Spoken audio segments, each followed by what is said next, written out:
sus manos y sus pies y reflejar su imagen.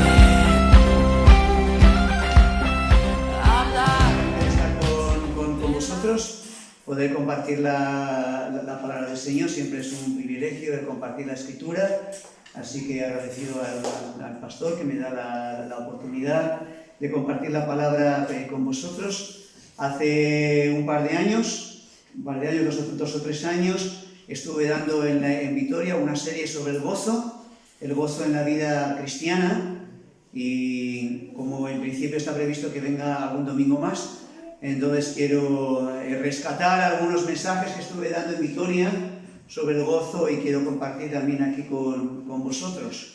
Y bueno, ya el hermano me hizo la introducción cuando leyó Filipenses, ¿no? Ese texto, regocijaos en el Señor siempre, otra vez os digo, regocijaos. Y como el hermano decía que, bueno, él quería estar triste y deprimido y hundido y hecho una miseria, pero tuvo que estar con los hermanos y eso le levantó, ¿eh?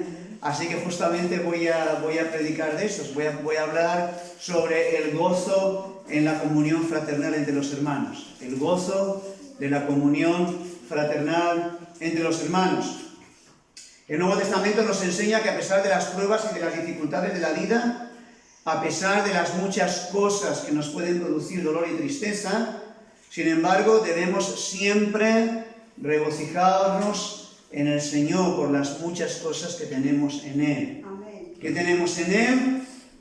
Todo. Dice Pedro que todo lo que tiene que ver con la vida y con la piedad nos ha sido dado en Cristo Jesús. Amén. Así que podemos gozarnos y regocijarnos que tenemos todo lo que necesitamos en Cristo, y una de las cosas más preciosas y más valiosas que tenemos en Cristo es la comunión fraternal. Amén. La comunión entre los hermanos. Ya en el Antiguo Testamento se dice aquello de mirad cuán bueno y cuán delicioso es habitar los hermanos juntos en armonía, porque ahí envía el Señor bendición y vida eterna.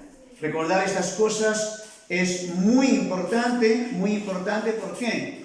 Porque a veces no parece que la comunión entre los hermanos sea motivo de gozo, a causa de que a veces andamos en la carne, ¿no? Pues en las iglesias también hay roces, hay diferencias. En el texto que leyó el hermano, el apóstol Pablo está lanzando prácticamente una súplica para que Evodia y Síntique se reconcilien.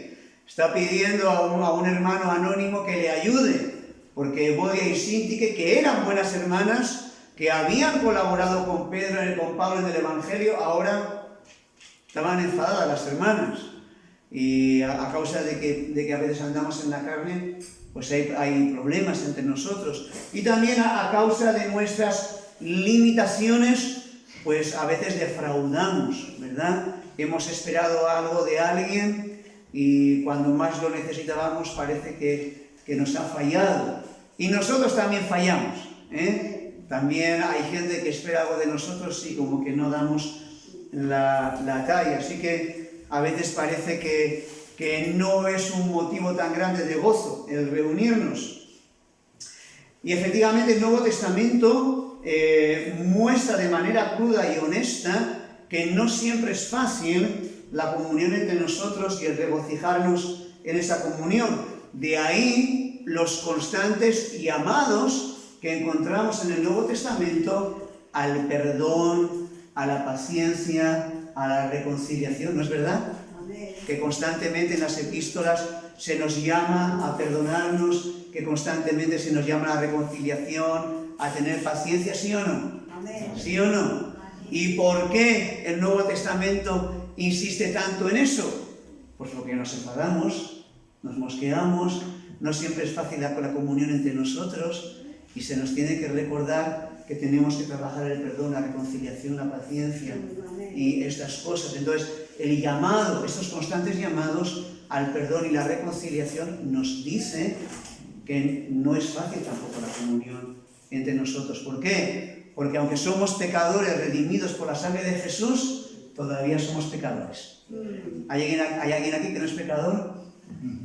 Todos somos pecadores, ¿verdad? Y eso en nuestro relacionarnos, pues sale a la luz, sale a la luz. Hay dos razones por las que merece la pena esforzarnos y responder a esos llamados al perdón, la paciencia, la misericordia y la reconciliación. Hay dos buenas razones.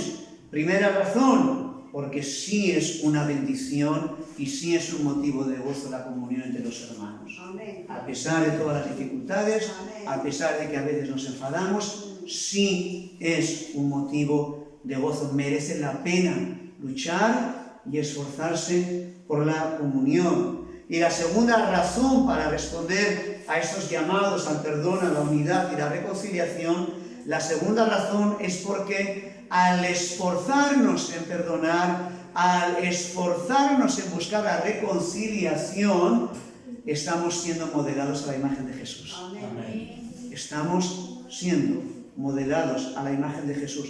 Dicho de otra manera, es intencional, viene de parte de Dios que entre nosotros haya problemas, porque en esos problemas Dios va a trabajar en tu vida y en mi vida para ser modelados a la imagen del Señor. Así que aquel que debido a los problemas que puede experimentar en las relaciones interpersonales en la iglesia, se aleja de la comunión, sea de la iglesia en general o de una persona en particular, tiene dos pérdidas. Una, no está disfrutando de la comunión, no sabe del gozo de la comunión, y segundo, no está siendo modelado a la imagen de Jesús. Se pierde todo eso. El sermón de hoy se titula, como ya lo he dicho, Gozo en la comunión fraternal. Y si nos alcanza el tiempo, vamos a meditar en 4 textos que hablan sobre eso. ¿Las reuniones hasta la 1, Miquel? Muy bien, vamos al primer texto. Romanos capítulo 15.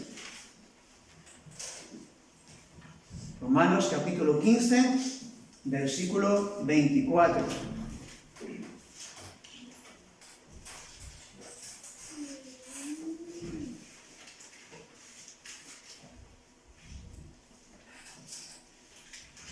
Romanos 15, 24. Dice, cuando vaya a España, iré a vosotros, porque espero veros al pasar y ser encaminado allá por vosotros una vez que haya gozado con vosotros. Pablo quería disfrutar, quería gozarse de la comunión con los hermanos en Roma. El apóstol estaba planificando ir a España a predicar el Evangelio, pero de camino a España quería pasar por Roma y disfrutar de la comunión de los hermanos en Roma.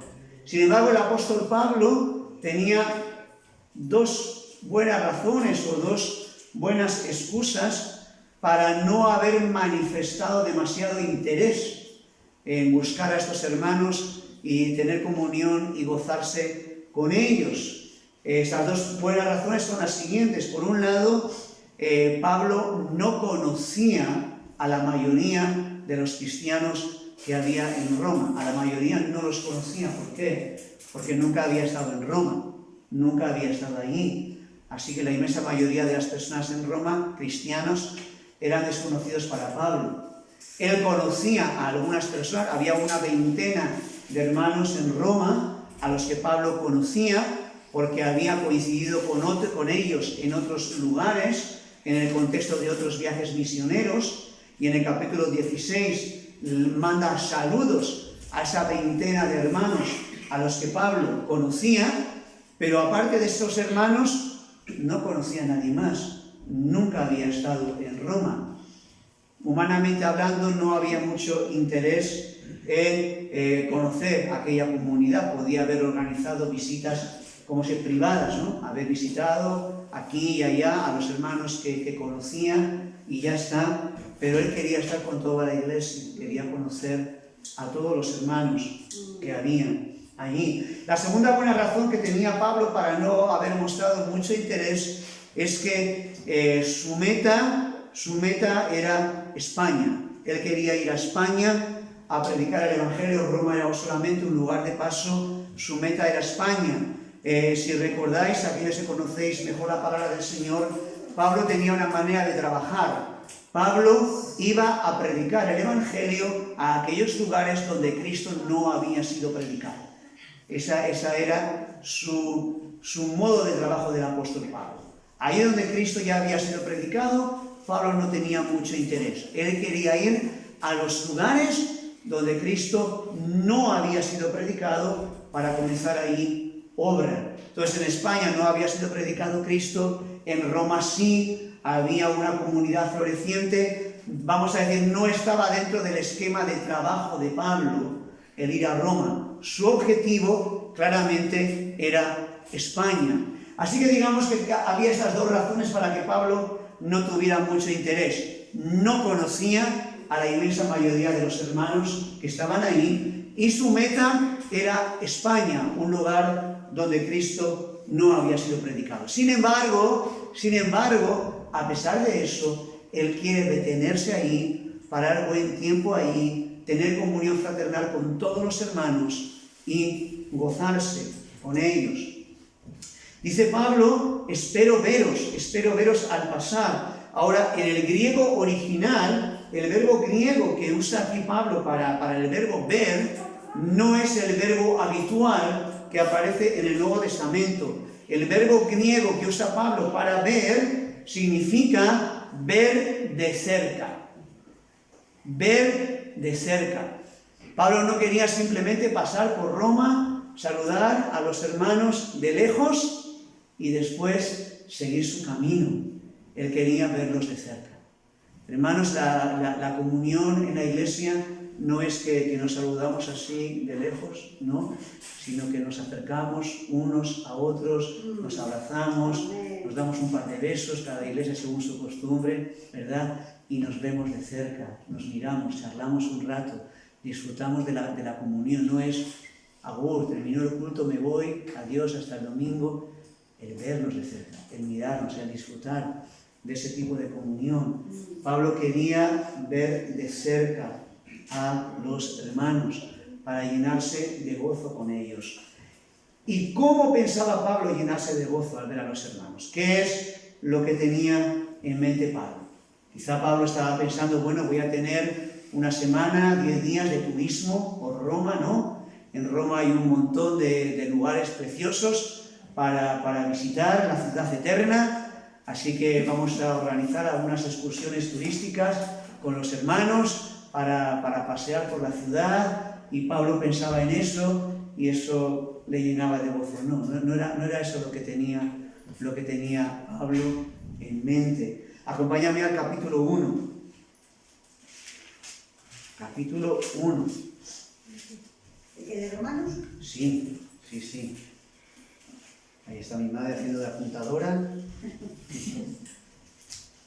Romanos 1, 11 y 12 dice: porque deseo veros para comunicaros algún don espiritual, a fin de que seáis confirmados. Esto es, ser mutuamente confortados por la fe que nos es común a vosotros y a mí. El apóstol Pablo no está pensando en una buena semana de vacaciones haciendo turismo en Roma, no está pensando en eso. Está pensando en compartir la fe que les era común a los unos y a los otros, y compartiendo la fe, ser edificados y llenarse de gozo. En eso estaba pensando el apóstol Pablo. Cuando Pablo habla de ser confortados, aquí habla así de ser confortados, ser mutuamente confortados. El verbo griego es sumparakaleo, y de sumparakaleo viene esa palabrita griega que todos conocemos, paracletos. ¿Qué es el paracletos? El consolador, ¿no es cierto? Uno de los nombres del Espíritu Santo, ¿cuál es? El consolador, paracletos. En griego, aquí cuando Pablo habla de ser confortado, usa una palabra de la misma familia, sumparakaleo. ¿Qué significa? El Espíritu Santo, hermanos, nos conforta, nos consuela muchas veces a través de los hermanos. A través de los hermanos.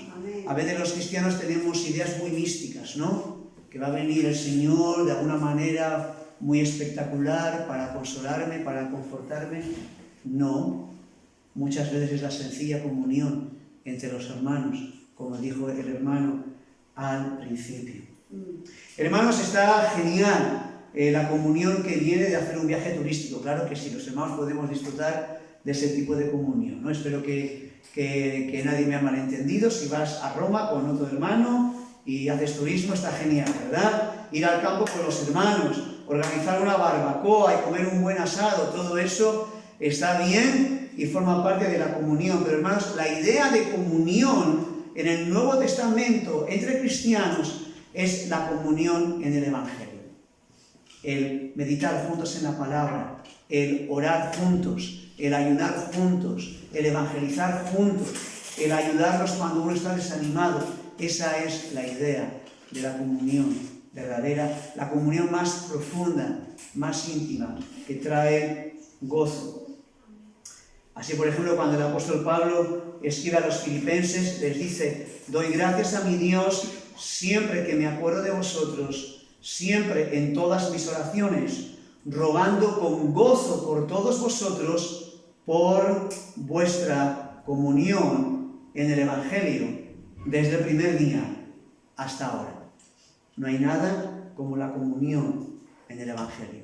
Podemos hacer un montón de cosas juntos como hermanos en el Señor y disfrutarlo, pero cuando eso es en torno al reino del Señor, al avance de su obra, a conocer más a Cristo, allí hay verdadera comunión y allí hay verdadero gozo.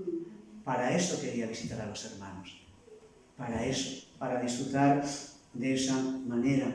Observa también, hermano, la increíble humildad del apóstol Pablo. Él era el gran apóstol, había visto a Cristo resucitado, había tenido experiencias increíbles con el Señor, pero él sentía la necesidad de la comunión con los hermanos. Amén. A pesar de todo, sentía la necesidad de la comunión con los hermanos. No importa cuántos años tengamos en la fe, no importa si hemos sido arrebatados al tercer cielo, como lo fue Pablo, no importa, no podemos prescindir de la comunión con los hermanos. Necesitamos estar con los hermanos. Pablo era un apóstol tremendo, usado por Dios de manera tremenda, pero él necesitaba, deseaba, anhelaba la comunión con esos hermanos sencillos.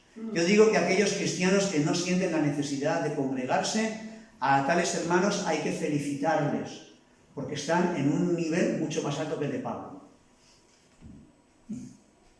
¿Se captó la ironía? Sí. Está muy por encima de Pablo. Pablo sentía la necesidad de congregarse y de estar con los hermanos, pero hay otros que parece que están en una altura muy por encima de Pablo y ya no sienten esa necesidad. Vamos al segundo texto, Primera de Corintios, capítulo 16.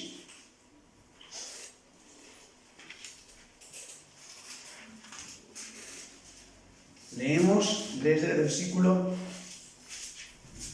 15.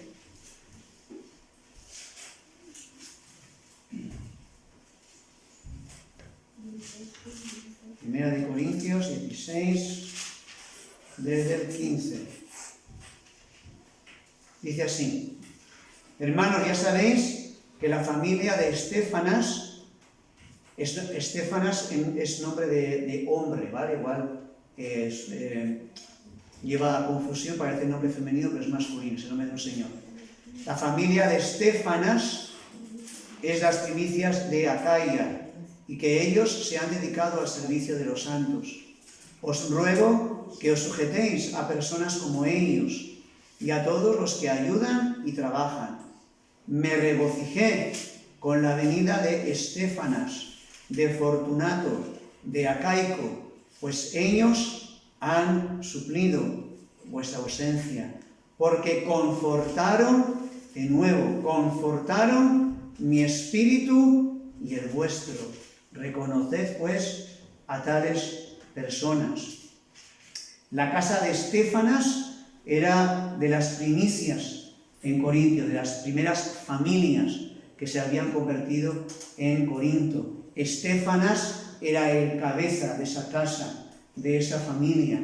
Y probablemente Fortunato y Acaico eran esclavos o libertos de esa casa. ¿Por qué? Porque dicen los eruditos, los que saben mucho, que estos nombres, Fortunato y Acaico, eran nombres muy comunes entre esclavos, muy comunes entre esclavos. Así que posiblemente Fortunato y Acaico eran siervos, eran esclavos pertenecientes a la casa de Estéfanas. De nuevo observamos la sencillez del apóstol Pablo. Él había sido visitado por 3 hermanos prácticamente anónimos, Estéfanas, Fortunato y Acaico. ¿Quién conoce a estas personas? Si tú preguntas al cristiano promedio si conoce estos nombres, la mayoría ni los conoce, no están entre las personas más conocidas.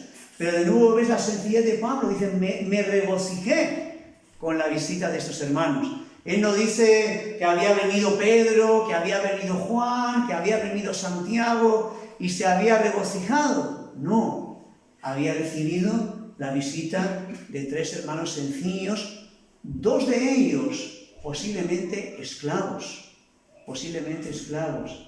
Y dice Pablo, me regocijé con su visita. Amén. Confortaron Amén. mi espíritu cuando vinieron a verme.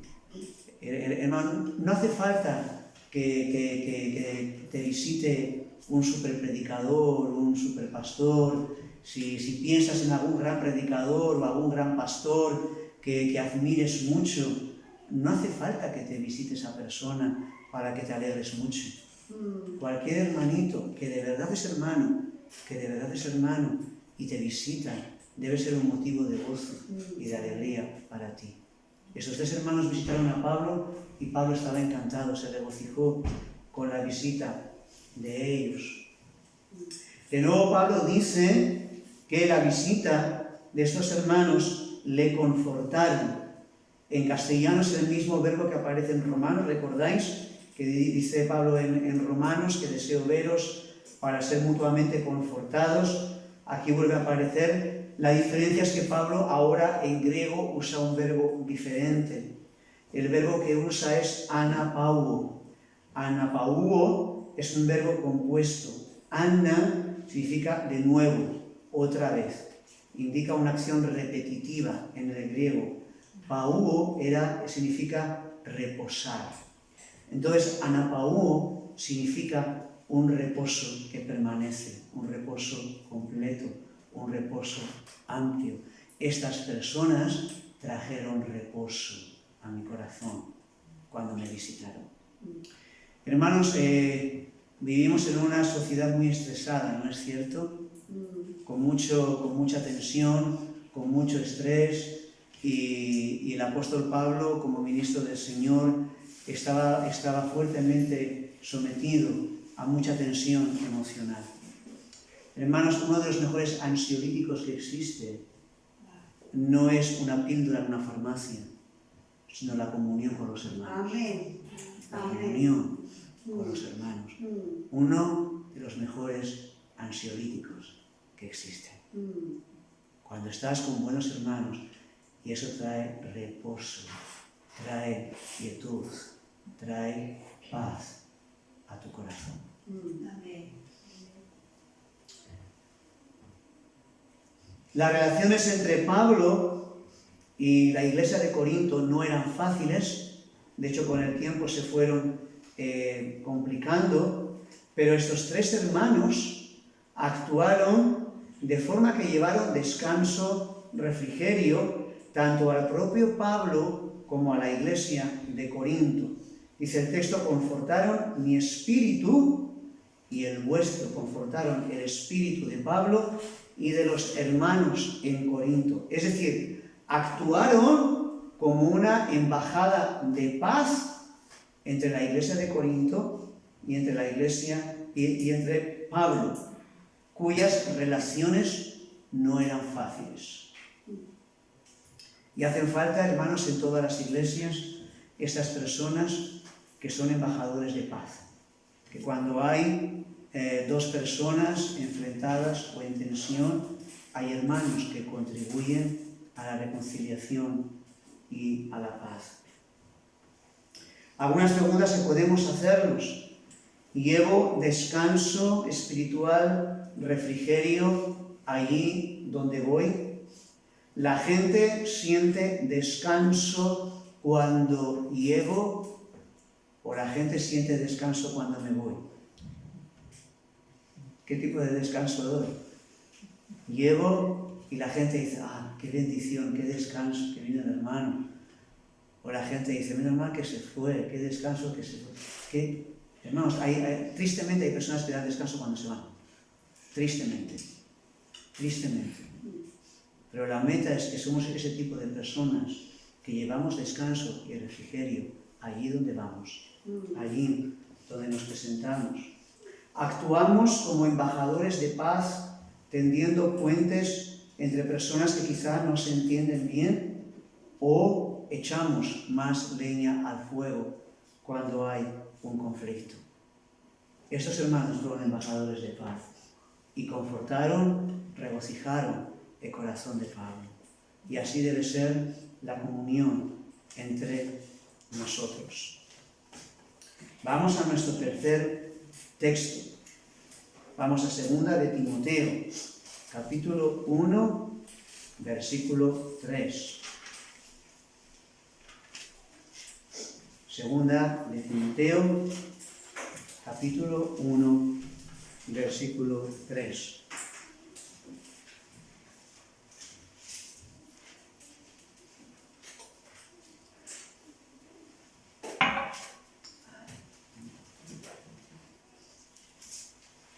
Dice así: doy gracias a Dios, al cual sirvo desde mis mayores con limpia conciencia, de que sin cesar me acuerdo de ti en mis oraciones, noche y día, deseando verte al acordarme de tus lágrimas para llenarme de gozo. Es un texto muy tierno, muy hermoso. Pablo está en su segunda prisión romana, supongo que la mayoría sabemos. Pablo estuvo prisionero en Roma al menos 2 veces, que sepamos. De la primera prisión romana salió, de su segunda prisión no salió. De esta segunda prisión Pablo ya no iba a salir, él iba a morir como mártir y Pablo lo sabía. Pablo sabía perfectamente que había llegado al final de su carrera, que iba a morir mártir. Y desde esta cárcel se acuerda de Timoteo, se acuerda de sus lágrimas cuando tuvieron que despedirse. El texto no explica el contexto de esa despedida, quizá fue una despedida, vamos a decir, normal. Cuando tú lees los viajes misioneros, Pablo siempre iba en equipo y muchas veces una parte del equipo se quedaba en un sitio, el resto del equipo seguía hasta otros sitios, o sea, no siempre estaban juntos, quizá se habían tenido que separar en un contexto, vamos a decir, normal, quizás se habían separado en un contexto traumático, quizá esa separación tuvo lugar cuando tomaron preso al apóstol Pablo para meterlo en la cárcel. No sabemos cuál fue el contexto de esa separación, pero se habían tenido que separar y esa separación había provocado las lágrimas de Timoteo. Hermano querido, ¿quién dijo esa tontería de que los hombres no lloran? ¿Quién dijo esa tontería de que los hombres no lloran? ¿Quién ha habido sobre esta tierra más hombre que nuestro Señor Jesucristo? ¿El Señor lloró? ¿De dónde salió esa tontería de que los hombres no lloran? Hermanos, y ahora me dirijo a los varones de la iglesia. Hay un problema fuerte entre los hombres que son incapaces de mostrar sus emociones, que ocultan, que esconden sus emociones, no muestran su vulnerabilidad, no se rompen, no lloran, quieren ser siempre muy hombres. Eso es antibíblico, antinatural, anti todo. Anti todo. Si eres ese tipo de hombre que te gusta ocultar tus sentimientos, tus emociones, voy a decirte que eso no es hombría bíblica. Eso no es hombría bíblica. Un hombre que se rompe a llorar cuando tiene motivos para llorar es más hombre que un hombre que quiere ocultar sus emociones. Amén. Así que, hermano, si te enseñaron que los hombres no lloran, deja a un lado esa enseñanza que no es bíblica. Llorar es bíblico, es necesario y hasta fisiológicamente es bueno.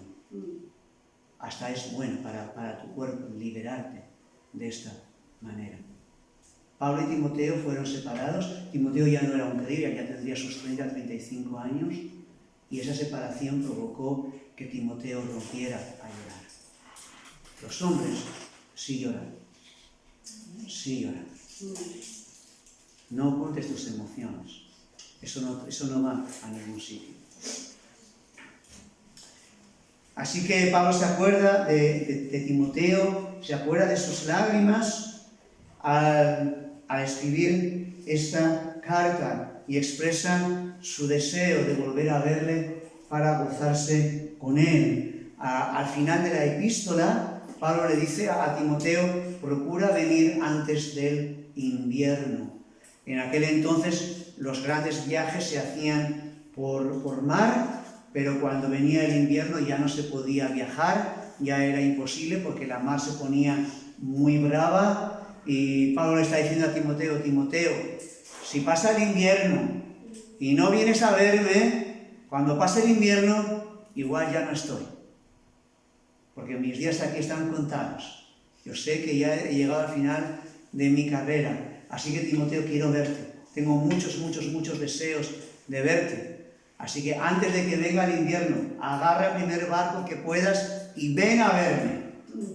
Porque cada vez que me acuerdo de tus lágrimas, quiero estar contigo, abrazarte y gozarme. Llenar de gozo, quiero verte para llenarme de gozo. Aquí, llenarme es una palabra griega que Pablo usa mucho en el Nuevo Testamento. Es la palabra pleroo, que significa abarrotar, atestar, hacer repleto. ¿Te has montado alguna vez en un autobús que está totalmente lleno de gente y no cabe nadie más? ¿Sí? Esa es la idea de pleroo en griego. Algo abarrotado, atestado, lleno. Pablo dice, quiero verte para estar atestado de gozo cuando te vea. No un poquito de gozo, sino un gozo hasta arriba. Ahora, hermanos, este texto en concreto en Timoteo es muy importante y muy significativo cuando lo entendemos en contexto. Primero, porque este texto muestra que las pruebas y los sufrimientos pueden caminar juntos con el gozo del Señor. Las pruebas y los sufrimientos pueden caminar juntos con el gozo del Señor. ¿Dónde está Pablo? Está en la cárcel. Ahora, no es una cárcel europea de las que tenemos ahora, ¿verdad? Que casi parecen los hoteles de 4 estrellas. Es una apestosa, putrefacta cárcel romana, donde si alguien de fuera no te trae comida, te vas a morir de hambre. No hay desayuno, no hay comida, no hay cena, dependes de que alguien te lleve la comida. Estás ahí en un calabozo húmedo, sin higiene, sin nada, probablemente hay ratas moviéndose de un lado para otro, estás encadenado a un soldado romano, estás pasando frío. No es una cárcel de ahora, es un asco. Pero aún ahí, Pablo podía atiborrarse de gozo en la comunión de los hermanos. Hermanos, el gozo cristiano es compatible con el sufrimiento. Cuando hablamos del gozo cristiano, no negamos el sufrimiento. Hay motivos de sufrimiento, hay motivos de dolor, hay motivos de tristeza. Pero en medio de todo eso, podemos gozarnos en Cristo. Y Pablo, estando en una cárcel asquerosa, a las puertas de morir, mártir, él podía gozarse y quería gozarse. Ahora, la segunda cosa por la cual este texto es muy significativo, porque muestra que no solamente puedo gozarme en medio de los sufrimientos, sino que puedo gozarme en la comunión fraternal a pesar de haber sido traicionado y abandonado por supuestos hermanos. Puedo gozarme en la comunión con verdaderos hermanos a pesar de haber sido traicionado, abandonado por supuestos hermanos. El apóstol Pablo había sido traicionado y abandonado totalmente. Lee conmigo en el versículo 15 de este mismo capítulo. Dice: ya sabes esto, que me abandonaron, ¿cuántos? Todos. Todos. Me abandonaron todos.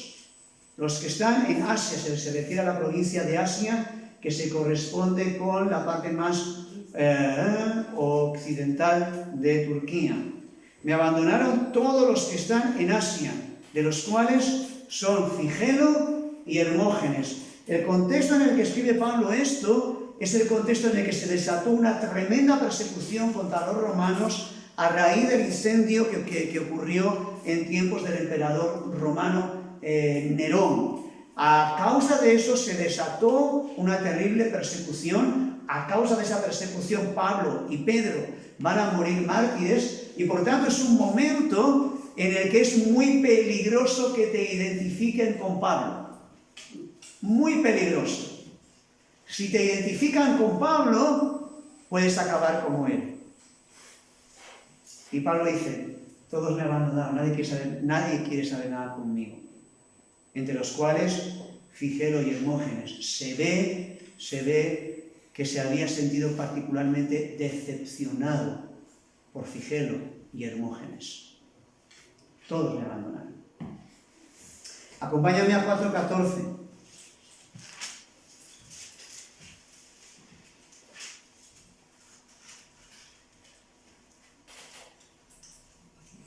Dice así: Alejandro el calderero me ha causado, ¿qué dice? Algunos males, ¿no? Muchos.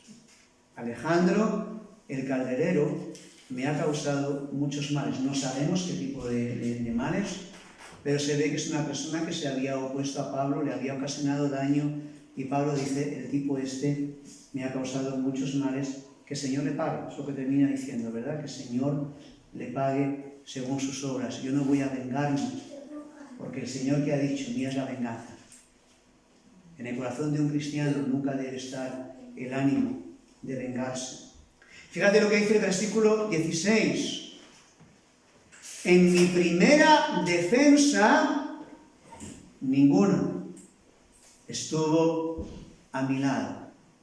Ninguno. Se refiere a la primera vez que tuvo que comparecer ante el tribunal romano para defenderse. Él estaba acusado probablemente de sedición, de hablar contra el César, de lo típico de lo que le acusaban los gentiles. Y cuando cuando tú vas a un juicio, ¿tú qué quieres tener? ¿Quieres tener testigos que testifiquen a tu favor o no? Pablo dice: esperé que alguien testificara a mi favor. Nadie testificó a mi favor. Estuve solo. Pero Pablo no decidió amargarse por los muchos que le habían fallado y traicionado, sino que decidió gozarse con aquellos que todavía estaban a su lado. Hermanos, en la vida y en la iglesia vamos a sufrir decepciones y traiciones, ¿sí? Y yo sé que la iglesia está pasando por un tiempo difícil. Entonces uno tiene que decidir si uno se centra en eso o si uno pasa página. Uno tiene que decidir. Si tú te centras en eso, en la traición, en el abandono, si te centras en eso, solamente va a generar amargura, resentimiento y dolor, ¿cierto?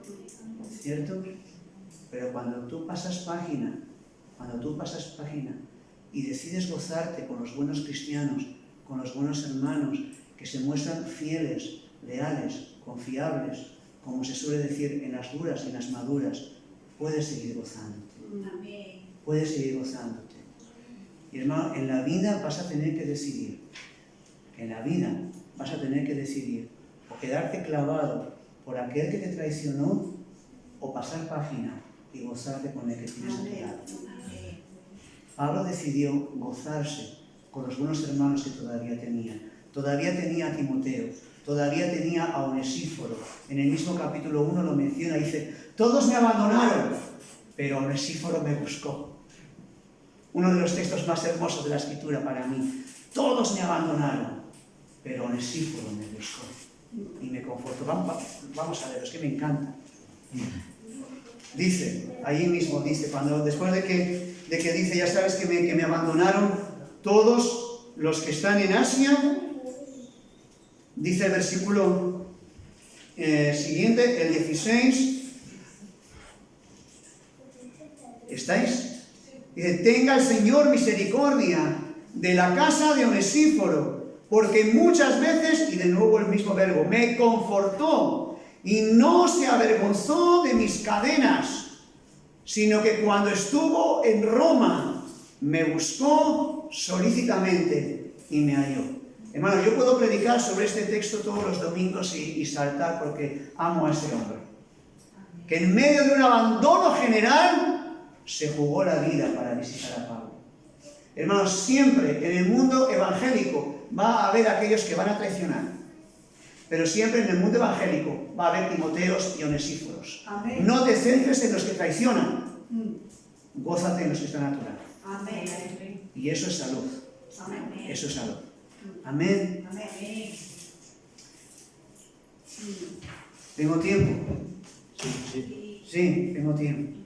Segunda de Juan. Segunda de Juan.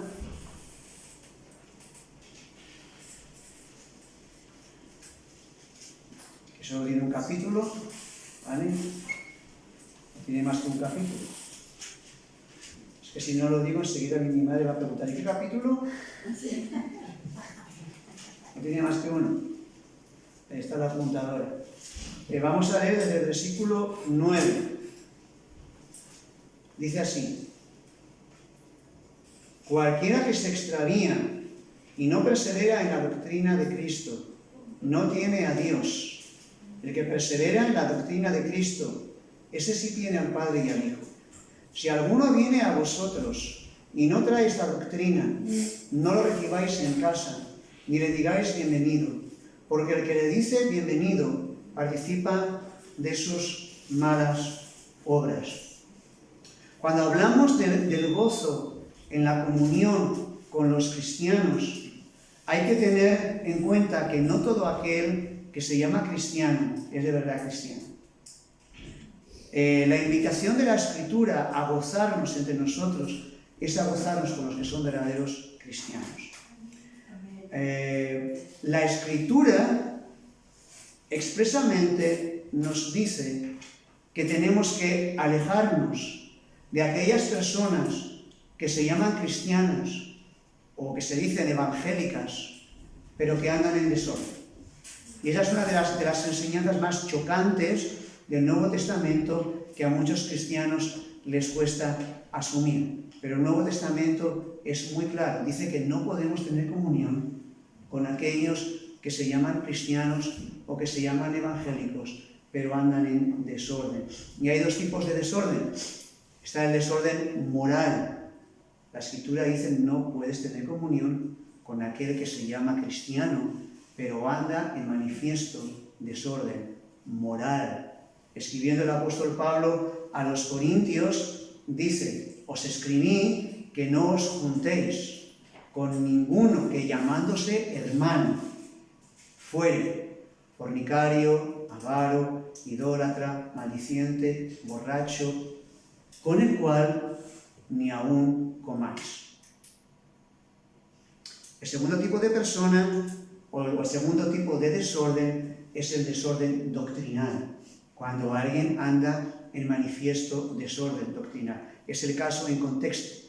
Había un grupo que pasó a la historia como los docetistas. Los docetistas negaban que Cristo hubiera venido en carne.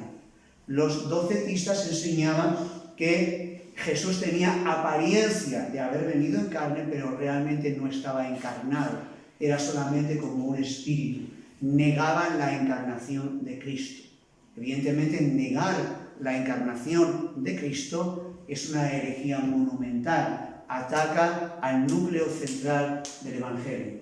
Y Juan dice, no puedes tener comunión con personas que enseñan estas cosas, no lo puedes ni recibir en tu casa. Si lo recibes en tu casa, participas de sus pecados.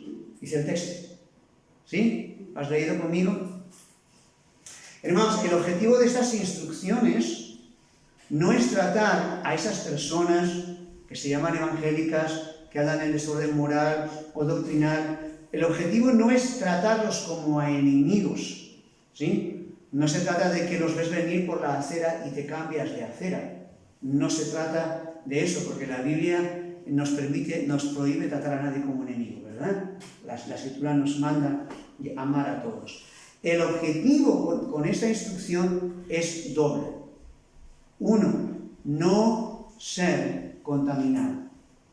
Cuando tú estás en comunión con una persona que está en desorden, te puedes contaminar ese desorden. Pablo dice, un poco de levadura leuda toda la masa. Así que la primera razón es para no ser contaminado. Y la segunda razón es por amor a esa persona. Si una persona anda en desorden moral y doctrinal, y aquellos que son verdaderos cristianos se alejan de esa persona, no teniéndola como enemigo, pero se alejan de la comunión, entonces esta persona puede empezar a pensar, caramba, quizá estoy en pecado. Los cristianos se están alejando de mí. Quizá de verdad estoy desviándome. Quizá tengo que arrepentirme. Es una oportunidad para esa persona para que se arrepienta. Ese es el objetivo. Ahora, si una persona anda en desorden moral, anda en desorden doctrinal, y los cristianos siguen alrededor de esa persona, sobándole la espalda, esa persona se siente justificada en sus pecados. Y lo que haces es conducirlo al infierno. Por eso la Biblia ordena la separación.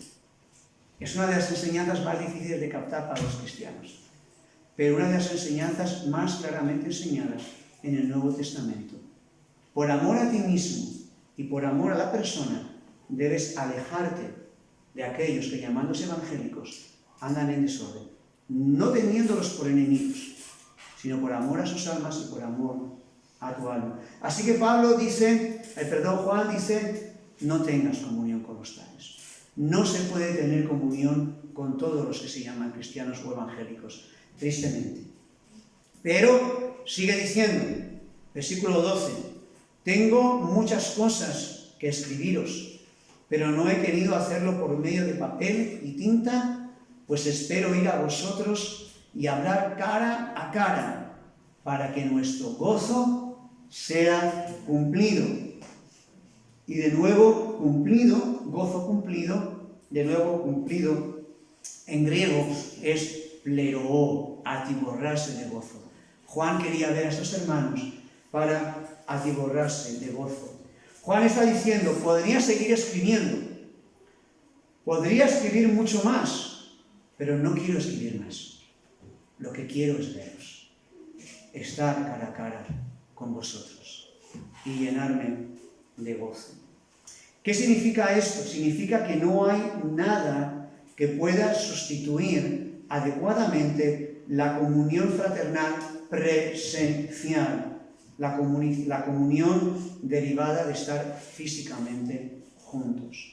¿Qué aplicación tiene esto para nosotros? Pues la siguiente. que tristemente hoy en día en el mundo evangélico cada vez más cristianos se congregan por internet.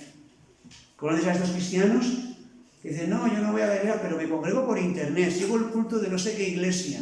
Congregarse por internet no es congregarse. Congregarse por internet no es congregarse. Es una buena herramienta cuando no puedes ir a la iglesia, ¿verdad? Hay iglesias que retransmiten sus cultos por internet, la nuestra es una de ellas, y cuando un hermano no puede ir a la iglesia, pues puede ver el culto por internet. Es una buena herramienta, pero no puede sustituir el venir a la iglesia. Amén. Uno no puede decir, no, yo me congrego por internet. Eso no es congregarse.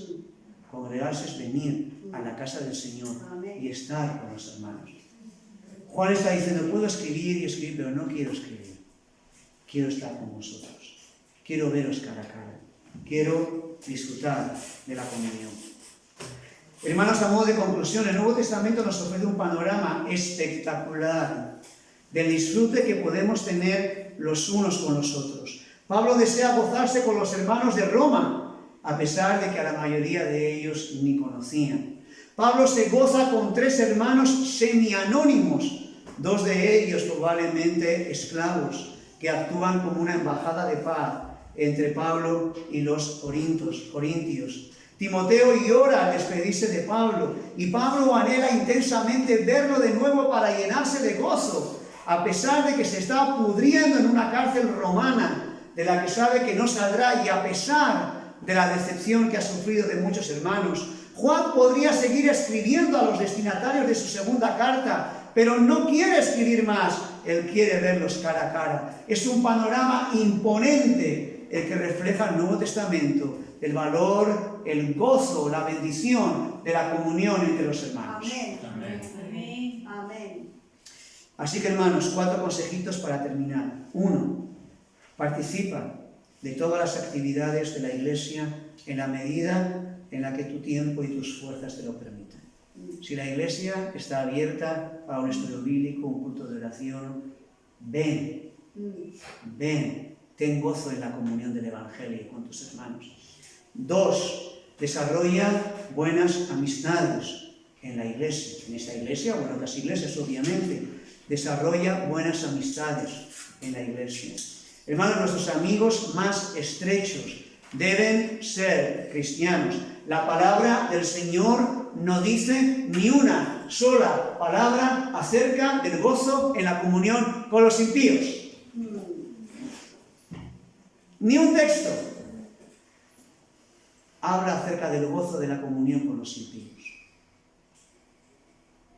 Tus amigos deben estar en la iglesia. Deben estar en la iglesia. Tenemos relación con no creyentes, claro que sí, no somos una secta, ¿verdad? Pero nuestros amigos, nuestras relaciones estrechas, tienen que ser nuestros hermanos. Amén. Con los que orar, con los que llorar, con los que crecer, con los que pelear, con los que ser confortados en la iglesia. Número 3, pasemos por alto las decepciones que inevitablemente vamos a sufrir en la iglesia. Pablo fue profundamente decepcionado, pero todavía amaba a los hermanos y deseaba estar con ellos. Y número 4, trabaja las relaciones difíciles. ¿Tienes alguna relación difícil en la iglesia? Trabájala. Trabájala. Porque al trabajar las relaciones difíciles en la iglesia, vas a ser modelado a la imagen de Jesús. Pero si cada vez que tienes una relación difícil en la iglesia te alejas, no vas a dar la oportunidad de que el Señor trabaje en tu vida y cambie también cosas en ti, porque todos tenemos que ser cambiados. Amén. Amén. Oramos. Señor, te damos muchas gracias porque uno de los tesoros más incalculables que tenemos es la comunión fraternal. A pesar de todos los pesares, a pesar de que en este mundo caído todo es imperfecto, nada es idílico, todo presenta dificultades, pero a pesar de los pesares, es un tesoro la comunión fraternal entre los hermanos. Señor, no permitas que la menospreciemos, no permitas, Señor, que la evitemos, todo lo contrario, pon en nuestro corazón el deseo de estar con los hermanos. Pon en nuestro corazón el deseo de venir a la iglesia. Pon en nuestro corazón el deseo de atiborrarnos de gozo en la comunión fraternal con los hermanos. Ayúdanos a trabajar las relaciones difíciles. Ayúdanos a trabajar el perdón, la reconciliación, la misericordia. Igual que tú, Señor, nos perdonas, eres misericordioso y tienes paciencia con nosotros. Ayúdanos, Señor, y ayúdanos a pasar páginas, Señor, en medio de las decepciones y traiciones inevitables. Ayúdanos a pasar página y seguir adelante. Amén. Que tu gracia, Señor, sea sobre nosotros, sobre esta congregación, en el nombre de Jesús. Amén. Y amén. Amén.